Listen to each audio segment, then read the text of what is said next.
energy. You've been reducing your business in China over the last few years. What are you really expecting as far as the India-US trade partnership goes? There is conversation about having a limited trade deal. There was a conversation in Trump 1.0 as well, but it did not happen. But what would be good for US energy companies this time around? Thank you. I think there's a tremendous opportunity for the energy trade between the U.S. and India to grow. The U.S. one of the largest exporters of energy in the world in the form of LNG, the largest exporter of coal, and an exporter of the technology that allows you to consume those products in an environmentally sustainable fashion. So we had I would say, a very good momentum of increasing energy trade during the first Trump administration. The last 4 years, the U.S. administration had focused more on renewables. There was a dialogue with India, but fossil fuels were somewhat pushed to the side. So I'm very excited that we're back in business again with the U.S. and India. And these are commodities that move in large volumes at reasonably good prices. So they put an immediate dent in any trade deficit, and I think that's what the current president wants to do. He wants to see action items that produce results. And I think the biggest and the quickest way to reduce what is not a significant trade deficit, but a trade deficit, would be for India to increase its purchases of U.S. raw materials and U.S. energy products.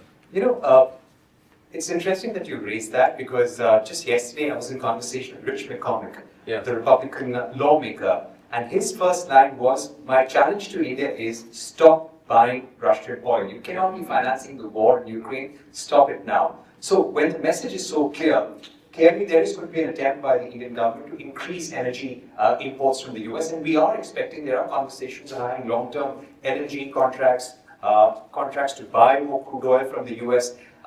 Give us a sense of what's your India business like at the moment, and what kind of uptick are you expecting after the Modi-Trump meeting? Yes, well, our current business in India is quite minimal because we shifted a lot of our business to Europe following the Russia-Ukraine war. But over the years, we've had substantial volumes of business in India, $300–400 million worth of trade in India, 35 or 40% of our business. And it can quickly go back there again. You know, commodities, whether it's LNG, coal, or other raw materials, they can easily be shifted from one region to another. And I think the issue in India, as you mentioned, they're not only purchasing Russian oil, but they're refining it and sending the gas to the U.S. or to Europe. And we're seeing the same thing with Russian coal. India is a large purchaser of Russian coal. So I think the tolls are there for a deal. I think, I've had the honor of meeting the Prime Minister several times.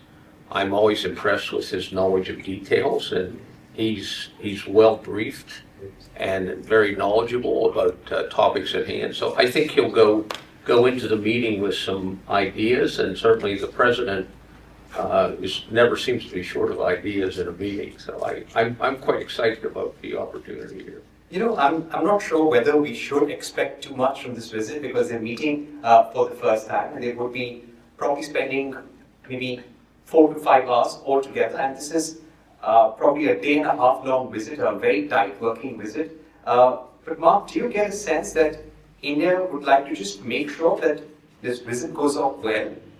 There are no reciprocal tariffs immediately, and if there are any reciprocal tariffs, the impact is minimal. Yeah, frankly, I think that the ambition might be a bit higher than that. Mukesh at the start laid out the priority areas and the room to grow in those areas. I think there will be a lot of focus on trade for a lot of obvious reasons. 4 weeks into the administration, predictably, we've had a lot of action on the trade front. We've had new tariffs applied to China. We've had threats of tariffs against China and, against Canada and Mexico. We now have new tariffs on steel and aluminum. Very familiar territory because we had tariffs on steel and aluminum during the first Trump administration, and now comments from the president on reciprocal tariffs. So it's day to day, it's predictable that it's going to be unpredictable in terms of what to expect on the trade front.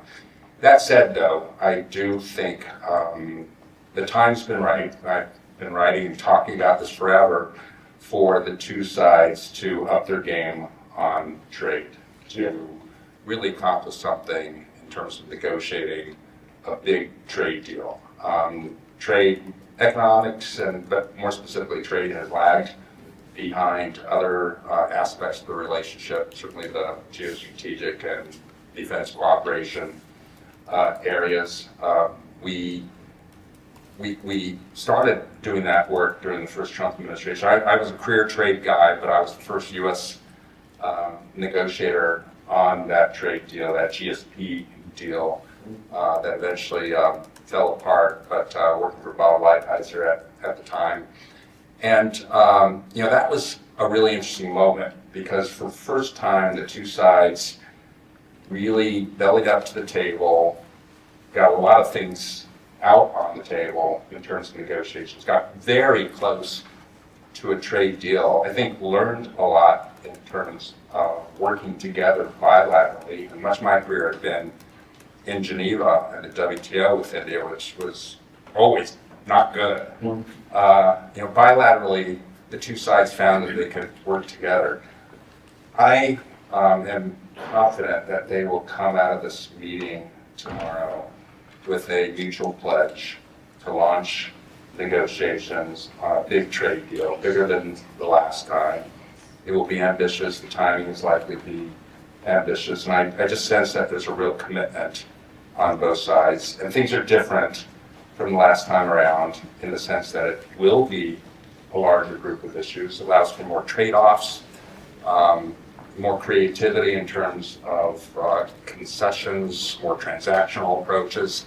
And as I was noting before, they know each other better now. They know each other. In fact, just on the day of the union budget, I was speaking to Commerce Minister Schroeter, who negotiated that trade deal with Lighthizer in the first Trump administration, and his word was, we are clearly in favor of having a robust trading partnership with India. They did not give it a name, but he said that it can be a full trade agreement, it can be multiple trading pacts under one umbrella. But Lisa, to get you in at this stage, currently we hear from sources in the government that there could be 11 to 12 sectors where India could consider lowering tariffs or giving more market access to US companies.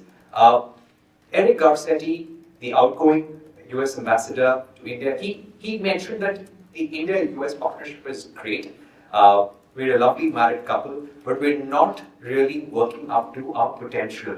What would be your expectation from this visit? If we are discussing trade pact, what should there be from your perspective?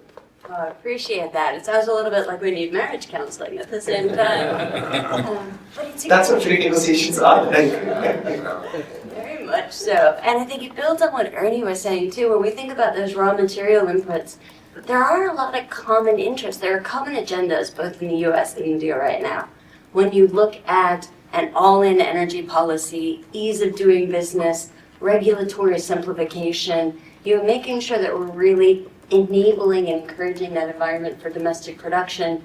There are a lot of ways that we can approach that together in a way that really focuses, and I know a lot of governments want to talk about sectors, but when we think about supply chains, chemicals are a really good example. You can look at us as a sector, or you can look at us as the necessary input to make just about everything else, coming from those energy resources as feedstock that help us develop the materials that become mattresses or paint or semiconductor chips. So I do think, to the point that Minister Goyal was raising, when we look at some of these areas around even just kickstarting early negotiations around supply chain agreements, it's a great way of addressing our common challenges, and it has to go beyond tariffs.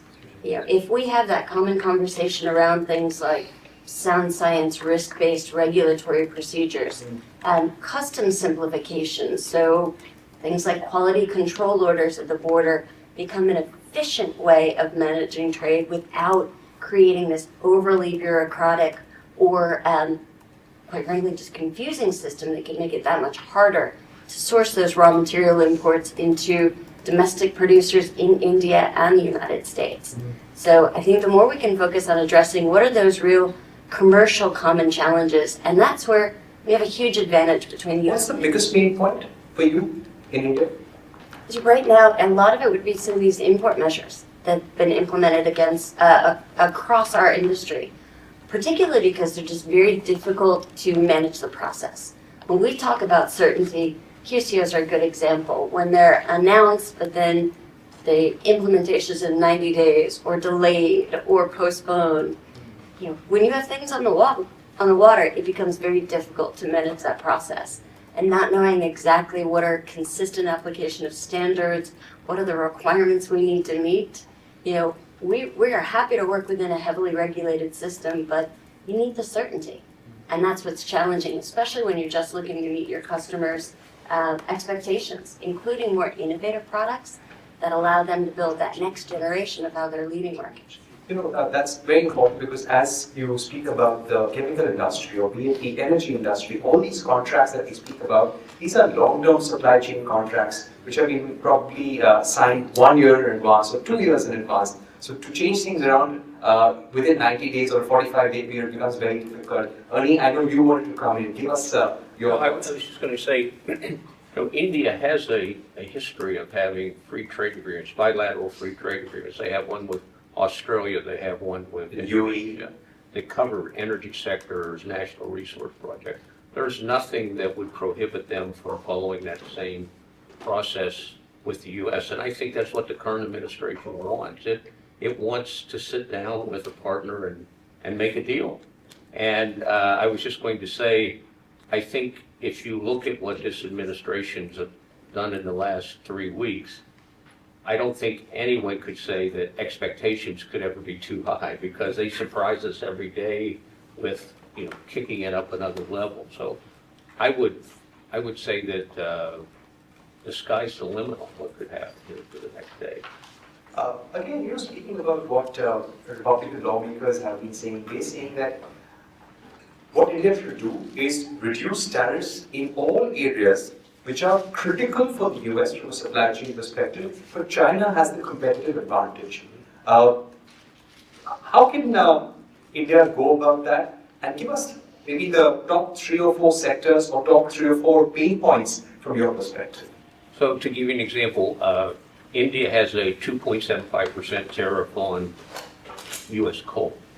That doesn't apply to Australia or Indonesia because they have a free trade agreement. That's low-hanging fruit to have an immediate deliverable without any real cost to India. I think there are issues, taxation issues that need to be addressed. And then I think in the energy space, especially in the gas space, it's infrastructure, pipelines.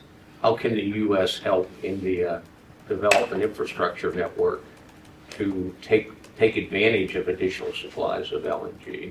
Because as all of us, there's a view that the fossil fuel industry is against making the world clean and against climate change. Nothing could be further from the truth. We all live and breathe the same air.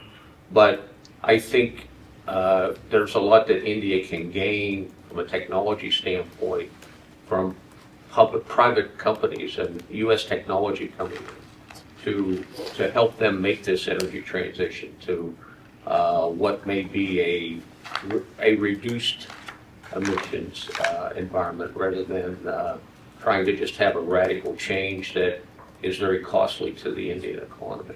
Right. Just to add to that really quick, and I think what you're hearing too is that there's a real common sense across the industry as to what those opportunities might be. If we instead look at them as opportunities instead of pain points, we can identify exactly where some of those commercial constraints that are prohibiting us from doing more with each other, whether it's across certain supply chains in the energy industry, chemical industry, downstream producers. That's the benefit of an organization like USISPF. I mean, it brings together that common business community to put together what some of those early wins might be, and I think that's an advantage both of our governments need to think about. What can industry bring to the table that are quick wins, early opportunities to address these challenges, and do more with trading partners we already have so much investment in trade with? Right. So Mark, what do you think will be the ambition this time?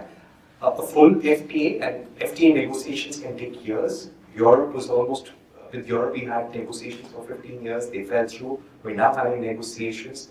We had a quick deal with UAE, with Australia, but do you think the ambition is for a full free trade agreement or a limited trade deal right now? I think it, well, one, I think it will be big, huge. Trump likes it. You know, what it's called, yes, absolutely. What it's called probably doesn't matter that much. You know, if it's a free, and I wouldn't rule out a free trade agreement. A free trade agreement is complicated because that brings in the Congress in terms of having legislative authority to negotiate free trade agreements and then to give the Congress the opportunity to vote on it, yes or no. There was a deal done in the first Trump administration which was a bit like an FTA, but it was called simply the U.S.-Japan Trade Agreement. It included tariff cuts on both sides, which normally in the WTO trade rules only are allowed for FTAs, but the Trump administration you know, broke some glass and did things differently and negotiated something that allowed for preferential tariffs between them. So I could imagine a scenario in which they launch negotiations, they don't say it's an FTA, but tariffs are very much on the table and involving multiple sectors and certainly going up beyond tariffs, as Lisa was pointing out. Ernie made a really important point. There was a period in which all market access negotiations, for the most part, lowering tariffs, was done in the GATT and then the WTO. Those days are long gone. And we have now a reality that's been in place for some time in which countries negotiate bilaterally or regionally to lower tariffs. And as a consequence, there are lower preferential tariffs among those trading partners. It's always been difficult in the U.S. to negotiate those kinds of trade agreements. But the last administration, which did some good things with India, had some limited successes, but it made clear it was not negotiating on tariffs. Market access was off the table, and as a consequence, the playing field became less level for U.S. exporters as Australia and India got together, or UAE, or the EFTA countries, Norway, Switzerland, Liechtenstein, and Iceland. As they negotiated with India and got lower tariffs, then there was more of a differential between what the U.S. had in the Indian market and what those countries have. So that's got to be critical, is to negotiate our own deal to lower tariffs. But it's got to go beyond that. It's got to be the non-tariff barriers, the QCOs and many other things that are on the table. It's got to extend to services. And that was not part of last. When you speak about services, what the Indian government has been saying, and they have conveyed this very clearly to the Trump administration, is that we will take back illegal Indians staying illegally in America, but at the same time, we support having more avenues for legal migration. Could that figure in the trade agreement in any form? And if India wants our deported Indians to be treated better, do you think the Trump administration will seek something in return? Well, I venture into immigration issues very cautiously for a lot of good reasons, but it's hard to say whether they might be part of a trade agreement. I think they will be part of a trade negotiation because I'm reasonably confident that the Indian side will bring these issues to the table and want to discuss them, and will want to explore what can be done in this area, whether it's raising numbers or making the process less challenging, less administratively burdensome. I can see going down that path, but I'm confident that India will raise those, and I'm confident because last time when I was negotiating with India was raising those issues, and we had discussions and we had follow-up. We'll see. A negotiation is going to be really, really hard. I've been an optimist. I see this very much as a bull market on trade between the United States and India, negotiating a trade agreement. But I don't want to pretend that it won't be hard. It will be very difficult. There will be drama. There will certainly be threats of tariffs. There may be actual new tariffs. There will be disruptions. But I think the two sides, but that's common in trade negotiations. But I think there really will be determination on both sides, and particularly at the leaders level.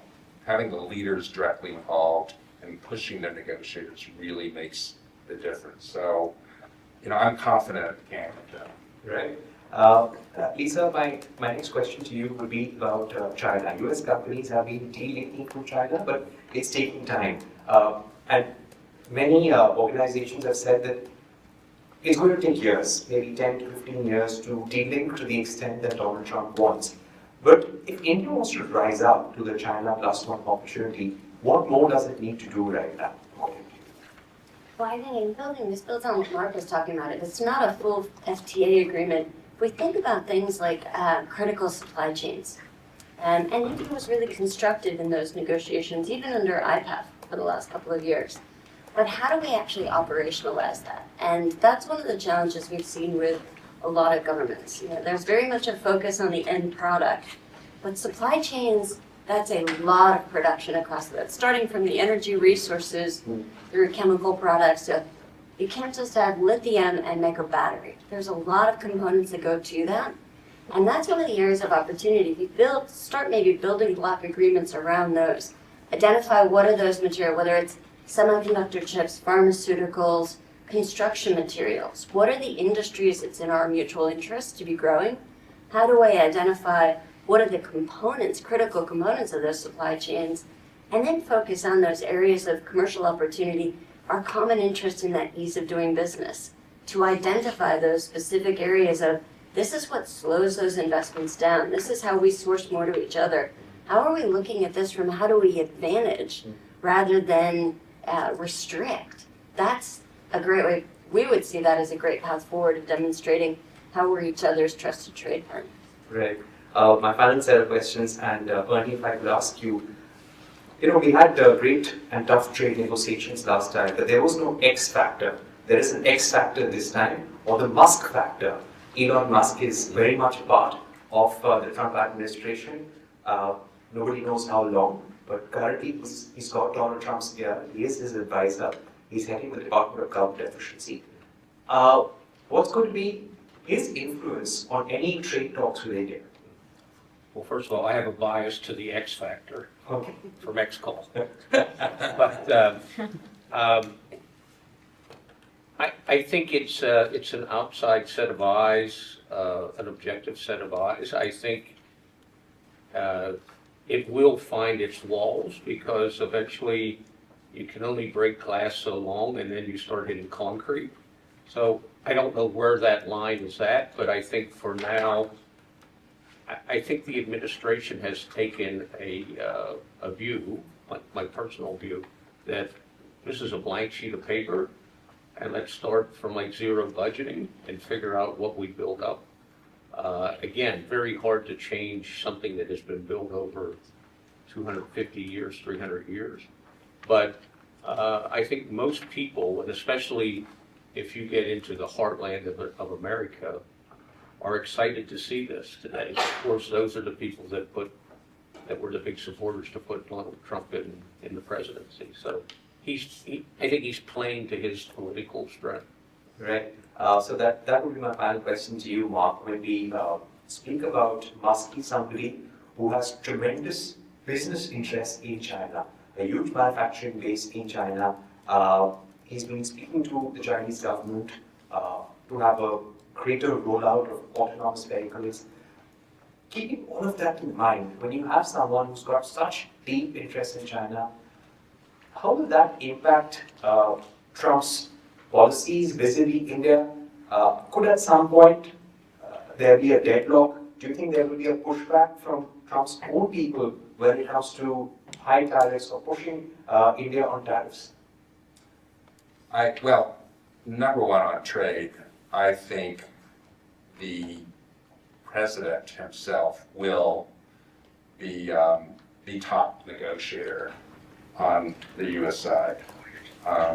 So, we certainly will, with members of the cabinet directly involved, I do anticipate the U.S. Trade Rep's office, Jameson Greer, will lead those negotiations. And things are beginning to play out that way. In fact, appointments are also taking place even now. Yeah, and I spent much of my career at USTR, so I'm hugely biased, but USTR, in fact, is one of those agencies that you would think might be a model in terms of what DOGE is looking at, because it's lean and mean, it's very small, it's cabinet level, but you're talking several hundred people in the organization who are coordinating trade policy and conducting trade negotiations. So it kind of fits with what Musk has been doing so far. But Trump cares about trade.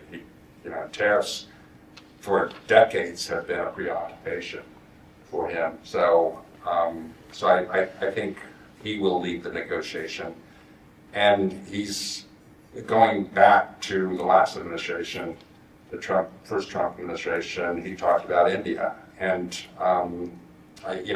he clearly was an advocate for there being a trade agreement. So I think it will be a hard negotiated, hard fought agreement. At the end of the day, it may be phased. There may be interim agreements over time, but I don't see China as being parallel with India in terms of what may happen on the trade front, what the limits are in terms of trade negotiations.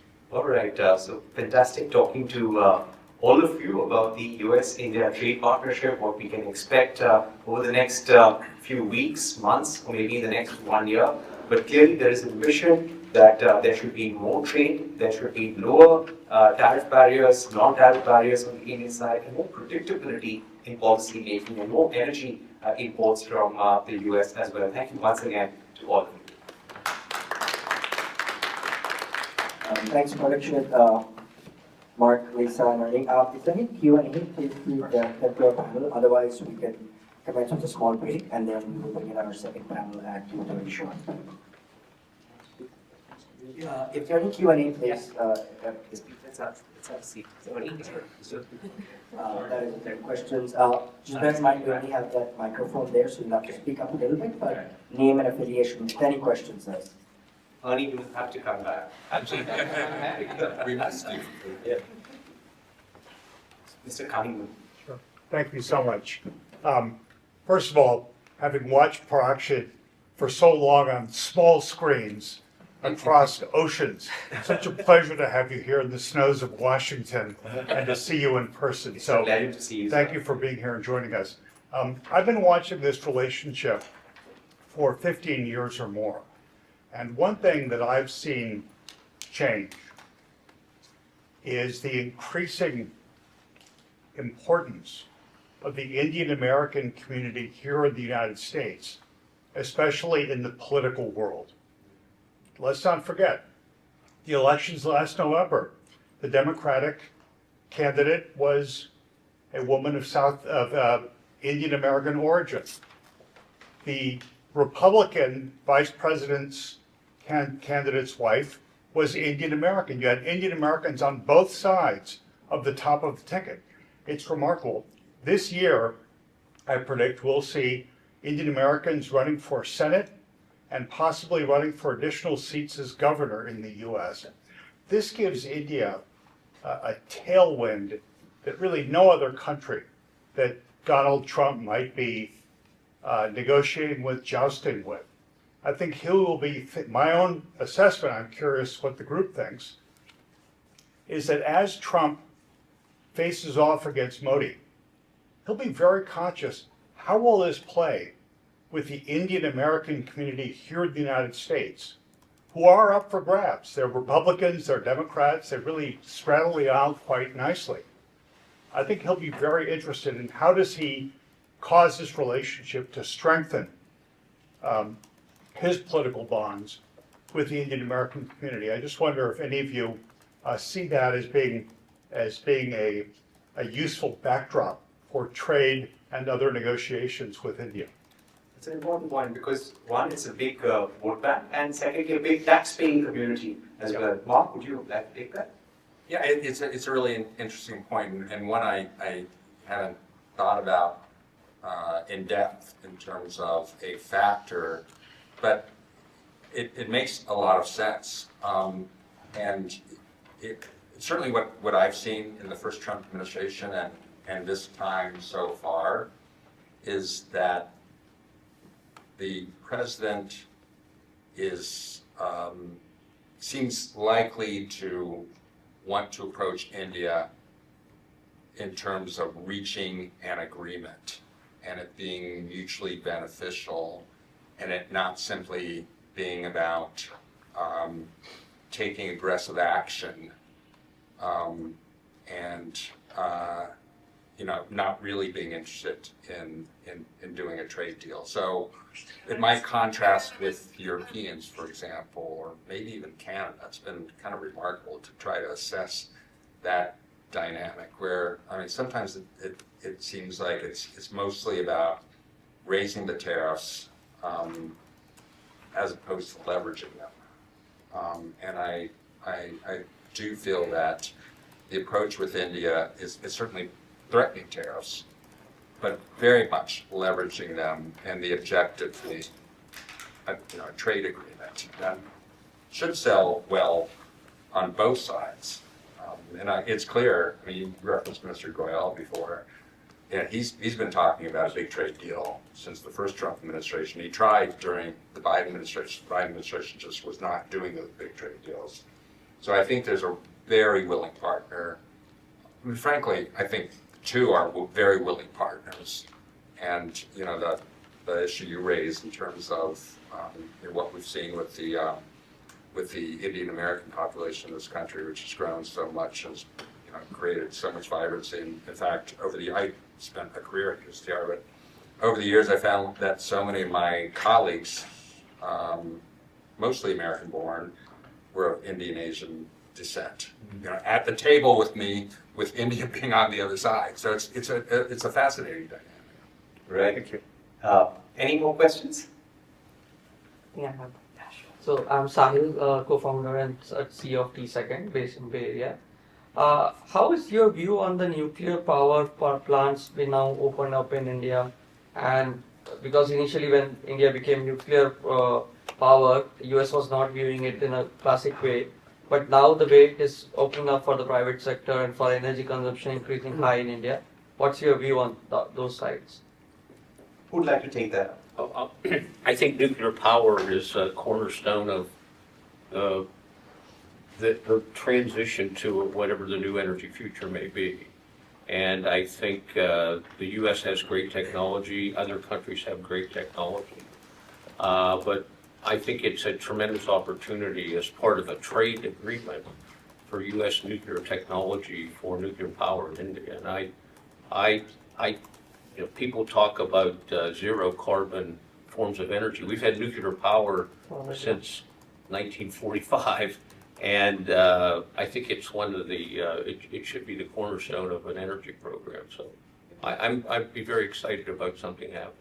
Very interesting that you raised that because we just signed a declaration of intent with the French government to have a partnership on small modular reactors. Do you hope that could also figure in any kind of trade agreement between US and India as well? Absolutely. I think, again, if you look at the three big builders of nuclear power, probably four, US, Korea, France, and China. but the technology's here. It was developed here 60 years ago. So I think we as Americans are missing an opportunity by not promoting it. Well, and actually on that point, as a company that's actually investing in, we're piloting an SMR project down in the Gulf. It's a great example to combine both questions. When you think about that expertise, companies that are actually doing this and applying this to manufacturing so that we can produce less carbon intensive product, that expertise of the investors here and in India, combined with the constituency of Indian Americans here, that is a very strong group to take opportunity in the window that we have now to be proactive about what we want to see in the deals. Our two leaders are going to come away with a great statement from these days and hopefully some really strong commitments. But ultimately, that's a framework for us to take advantage of operating in. Bring these concrete ideas to the table in a way that says, here's what we can get done and here's where you're going to see results. I think there's a lot of momentum to make that happen. And that's a way of being not just reacting to all the other announcements that we're seeing, but how do we get proactive about what's an agenda we can all care and benefit from?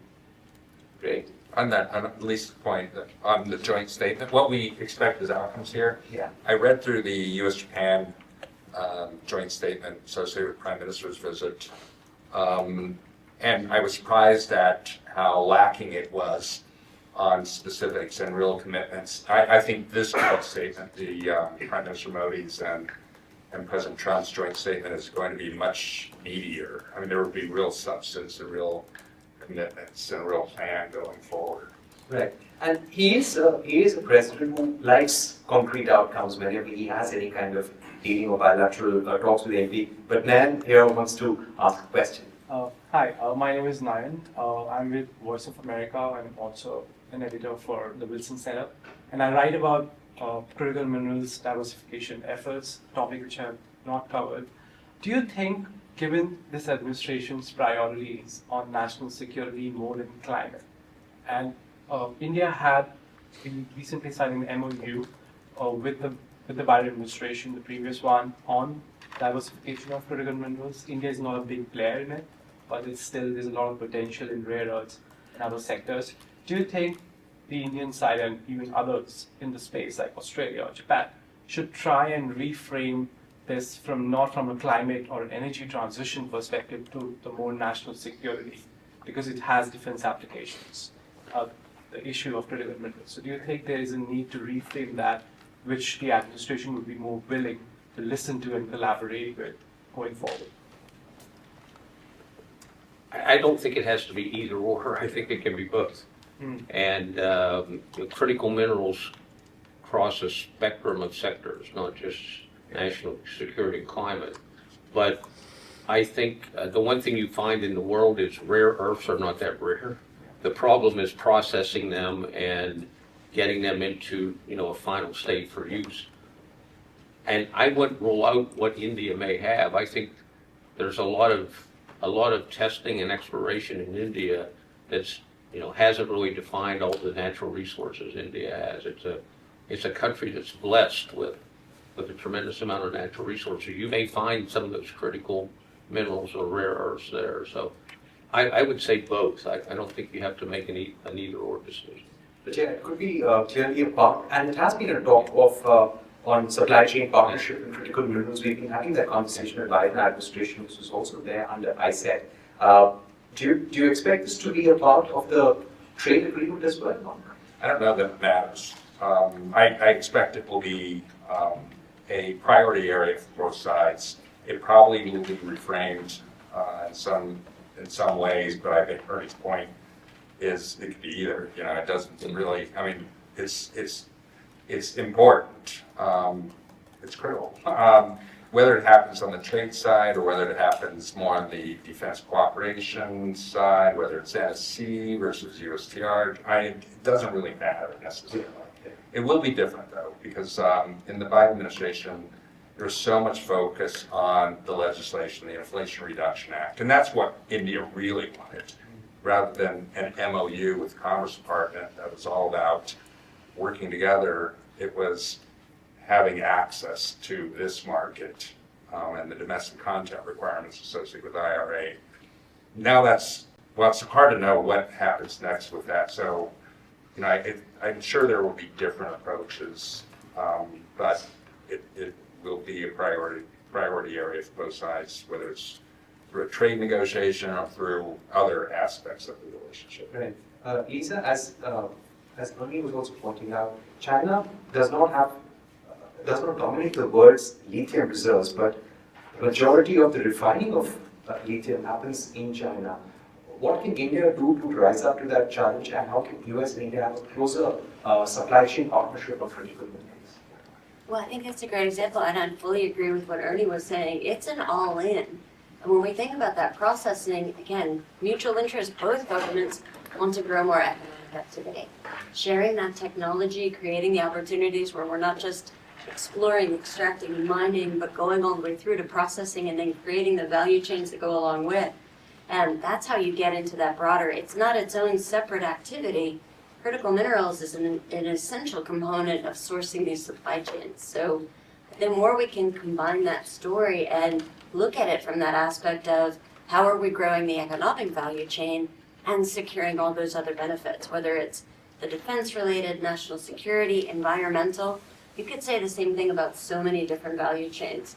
We focus a lot on waste management, addressing some of the plastic challenges that are out there on the planet. Waste management is an economic model. The more we're investing in recycling, the more we're looking at that material now not as a waste, but as a feedstock. It's how we can value create out of this. And I think you can look at so many different value chains the same way. All right. Finally, any more questions, and then maybe we can wrap up the panel. Parikshit, question more for Ernie. I think the Ukraine war showed that energy security is impaired.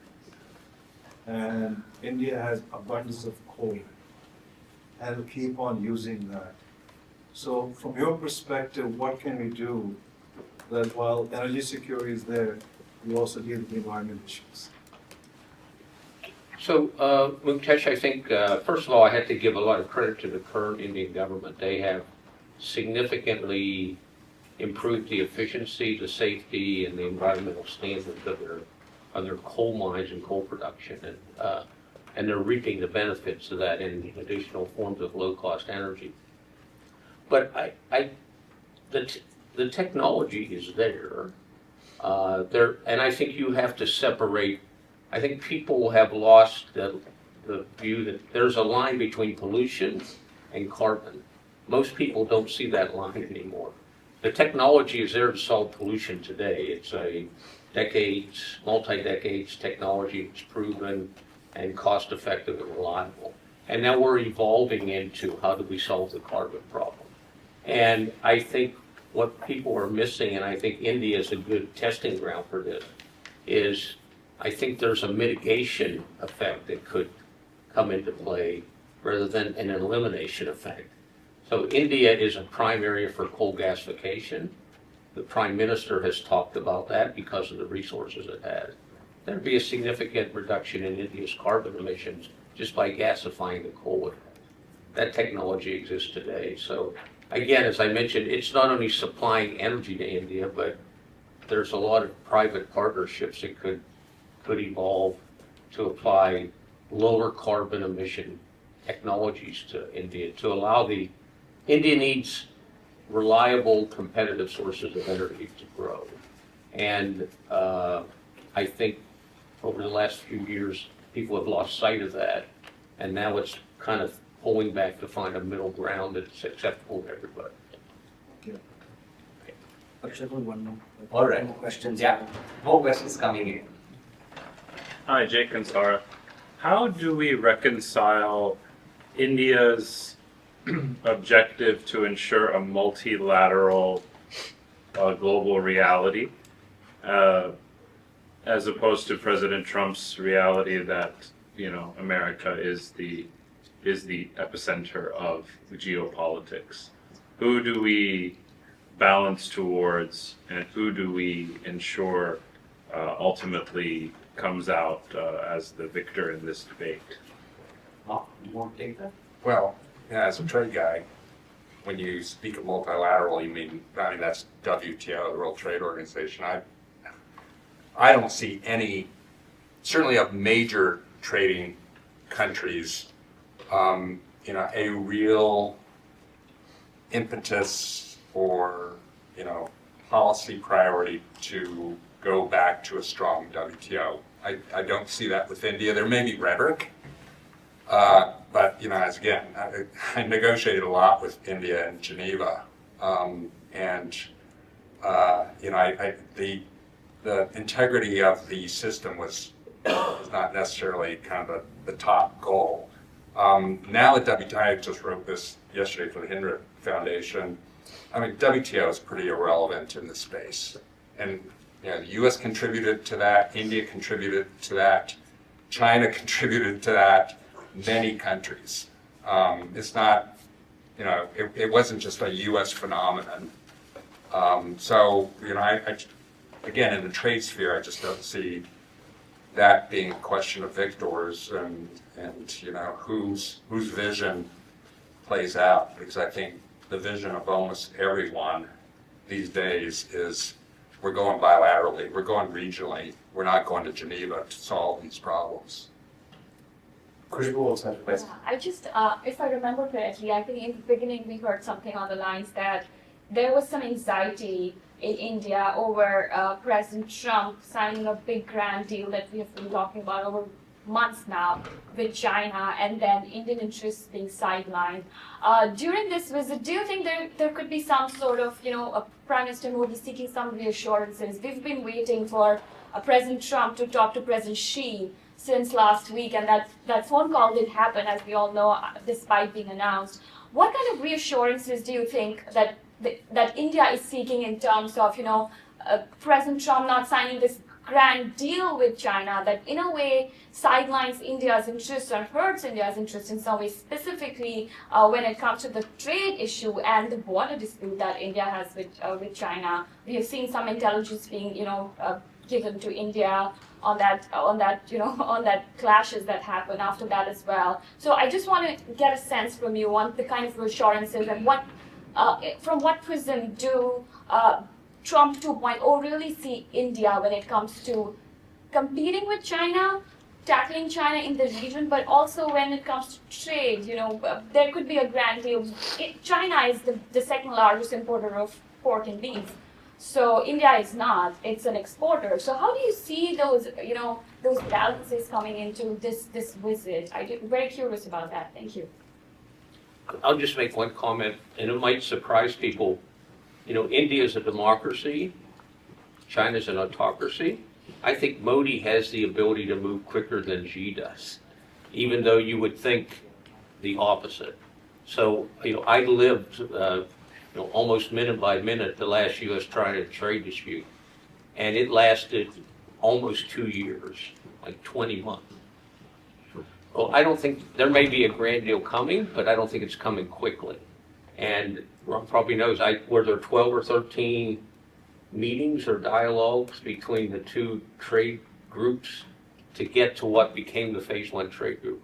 So I think Prime Minister Modi has more room to move quicker than President Xi has. And that would be, I think, counterintuitive to the two forms of government. But I think Xi has more internal forces to consider than Modi has.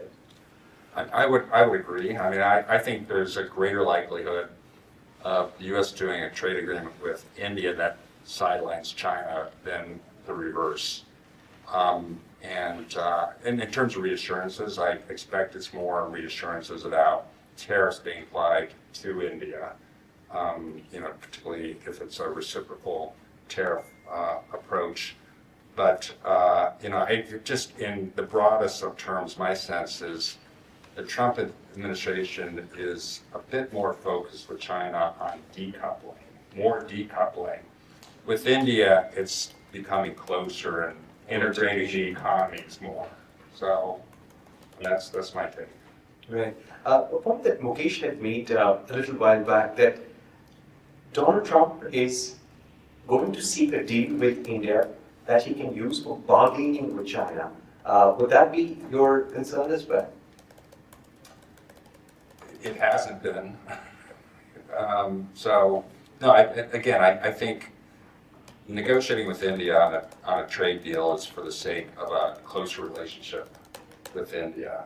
And, I mean, there can be some China dynamics, but I think it's centrally the importance to both sides of becoming closer. So, and I would predict these new tariffs that have been applied to China remain in place for quite some time. And there's even a likelihood that more tariffs will follow against China. Right. So, thank you so much, Ernie, Lisa, and Mark for that conversation, and the audience for those brilliant, brilliant questions. Those were some issues that we didn't touch upon in our panel discussions, and it was great to talk about that as well. So, thank you everyone in the audience, and thanks to our wonderful panel as well.